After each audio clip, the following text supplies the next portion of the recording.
ನಮಸ್ತೆ. ನನ್ನ ಹೆಸರು doctor Chhaya, Ayurveda physician and psychologist, Serenity Wellness Institute. ವೀಕ್ಷಕರೇ, ಇವತ್ತು ನಾವು ಒಂದು ಅಡುಗೆ ಮನೆ ಸಾಮಗ್ರಿ ಬಗ್ಗೆ ಮಾತಾಡ್ತಾ ಇದ್ದೀವಿ. ಅದ್ಯಾವುದು ಗೊತ್ತಾ? ನಾವು ಎಲ್ಲರೂ ಬಳಕೆ ಮಾಡುವಂಥದ್ದು ತುಪ್ಪ. ಸಂಸ್ಕೃತದಲ್ಲಿ ಇದನ್ನು ಘೃತ ಅಂತ ಕರಿತೀವಿ. ನಮ್ಮ ಆಯುರ್ವೇದ ಶಾಸ್ತ್ರದಲ್ಲೂ ಕೂಡ ಈ ಒಂದು ಘೃತಕ್ಕೆ ಅಗ್ರಸ್ಥಾನವನ್ನು ಕೊಟ್ಟಿದ್ದಾರೆ. ತುಪ್ಪವನ್ನು ಭೂಲೋಕದ ಅಮೃತ ಅಂತಲೇ ಕರೀತಾರೆ. ಹಾಗಾದರೆ ಈ ತುಪ್ಪಕ್ಕೆ ಯಾಕೆ ಇಷ್ಟು ಪ್ರಾಮುಖ್ಯತೆ ಕೊಟ್ಟಿದ್ದಾರೆ? ಇದರಲ್ಲಿ ಏನೆಲ್ಲ ಔಷಧೀಯ ಗುಣಗಳಿದೆ?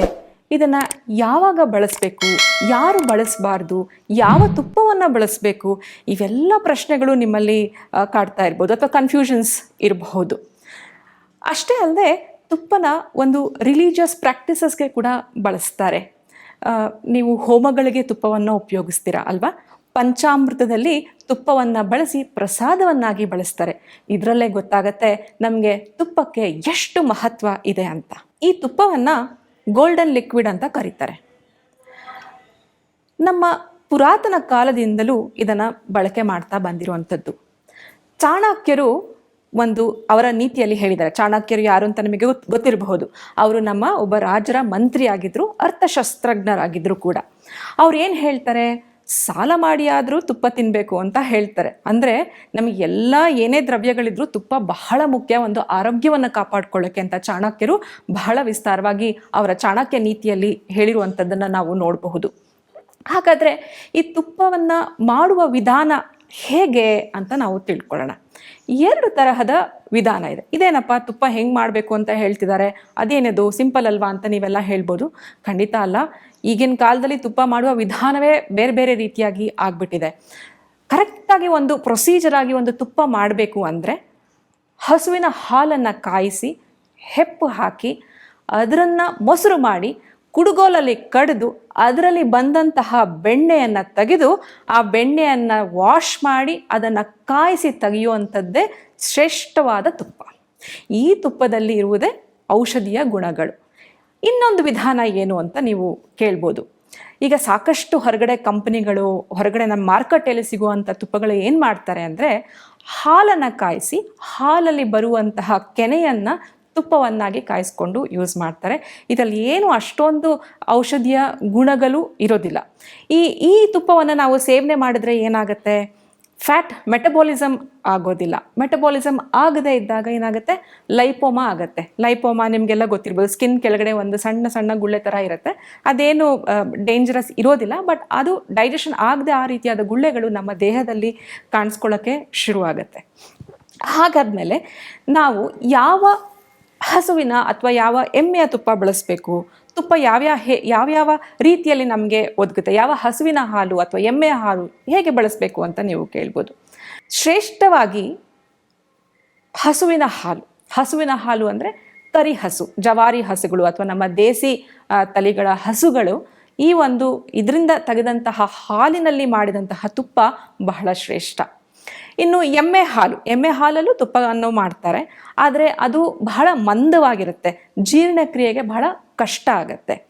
ನಾವು ಹೆಚ್ಚಾಗಿ ಕೆಲಸ ಮಾಡದೇ ಇರುವಂಥವ್ರು, ಸಾಫ್ಟ್ವೇರ್ ಇಂಜಿನಿಯರ್ ಆಗಿರ್ಬೋದು, ಕೂತ್ಕೊಂಡು ಕೆಲಸ ಮಾಡಿರುವಂಥ ಆಗಿರ್ಬೋದು, ಅವರೆಲ್ಲರಿಗೂ ಒಂದು ಹಸುವಿನ ಹಾಲಿನಿಂದ ಮಾಡಿದಂತಹ ತುಪ್ಪ ಶ್ರೇಷ್ಠ ಆಗಿರುತ್ತೆ.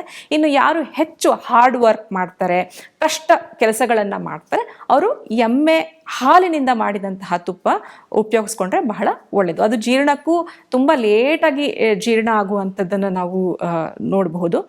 ಅಷ್ಟೇ ಅಲ್ಲದೆ ನೀವು ನೋಡಿರ್ಬೋದು, ಹಸುಗಳಿಗೆ ಜಾಸ್ತಿ ಬಿಸಿಲು ತಡ್ಕೊಳ್ಳೋಕ್ಕೆ ಆಗೋದಿಲ್ಲ. ಅದೇ ಎಮ್ಮೆಗಳಾದರೆ ಹೆಚ್ಚು ಹೊತ್ತು ಬಿಸಿಲಿನಲ್ಲೇ ಇರುತ್ತೆ. ಅಂದರೆ ಅದರಲ್ಲೇ ಗೊತ್ತಾಗುತ್ತೆ, ಅದರಿಂದ ತೆಗೆದಂತಹ ತುಪ್ಪ ಮಂದವಾಗಿರುತ್ತೆ, ಜೀರ್ಣ ಮಾಡ್ಕೊಳ್ಳೋಕ್ಕೂ ಕಷ್ಟ ಆಗುತ್ತೆ, ಶಕ್ತಿನೂ ಅದರಲ್ಲಿ ಜಾಸ್ತಿ ಇರುವಂಥದ್ದು. ಹಾಗಾಗಿ ಯಾರು ಹೆಚ್ಚು ಕೆಲಸ ಮಾಡ್ತಾರೋ ಅಂಥವರು ಈ ಹಸುವಿನಿಂದ ತೆಗೆದಂತಹ ತುಪ್ಪವನ್ನು ಉಪಯೋಗಿಸುವಂಥದ್ದು.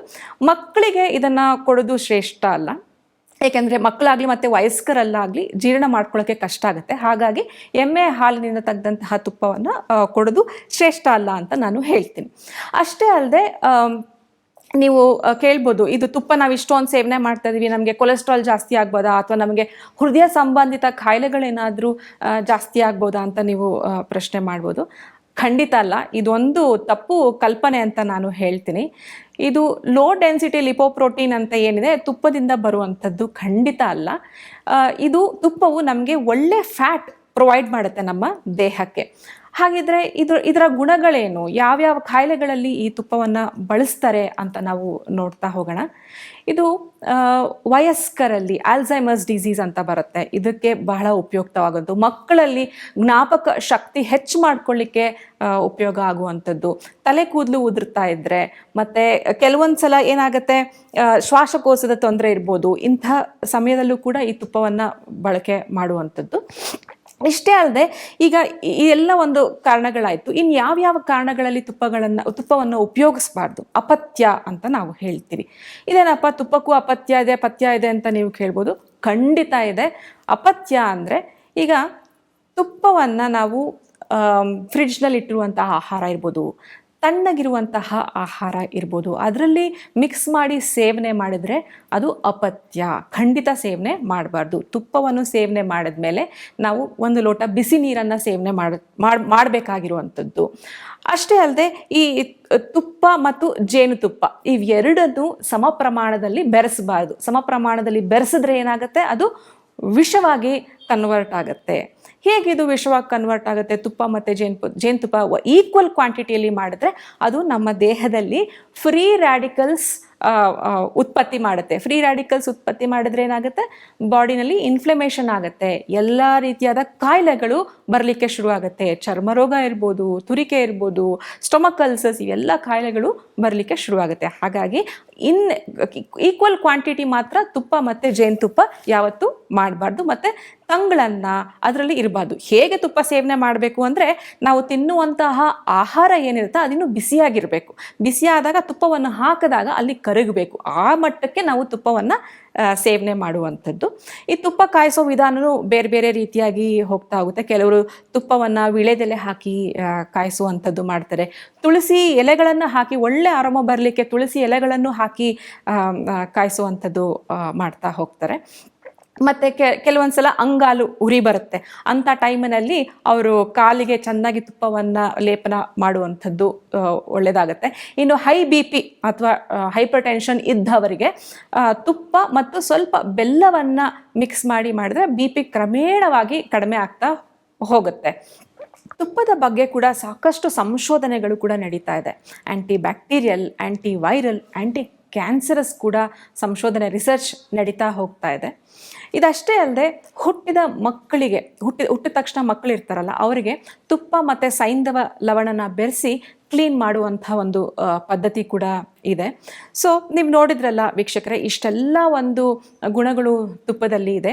ಇವನ್ನೆಲ್ಲ ನೀವು ಸರಿಯಾಗಿ ಅರ್ಥಕೊಂಡು ಬಳಸ್ತೀರಾ ಅಂತ ನಾನು ಭಾವಿಸಿದ್ದೇನೆ. ಇನ್ನು ಮುಂದಿನ ಸಂಚಿಕೆಯಲ್ಲಿ ಇನ್ನಷ್ಟು ಅಡುಗೆ ಮನೆಯಲ್ಲಿ ಇರುವಂತಹ ಪದಾರ್ಥಗಳ ಬಗ್ಗೆ ಮಾತಾಡುವ. ಅಡುಗೆ ಮನೆ ಅಷ್ಟೇ ಅಲ್ಲದೆ ಔಷಧೀಯ ಗುಣಗಳ ಬಗ್ಗೆ ಕೂಡ ನಾವು ತಿಳಿದುಕೊಳ್ಳೋಣ. ನಮಸ್ತೆ.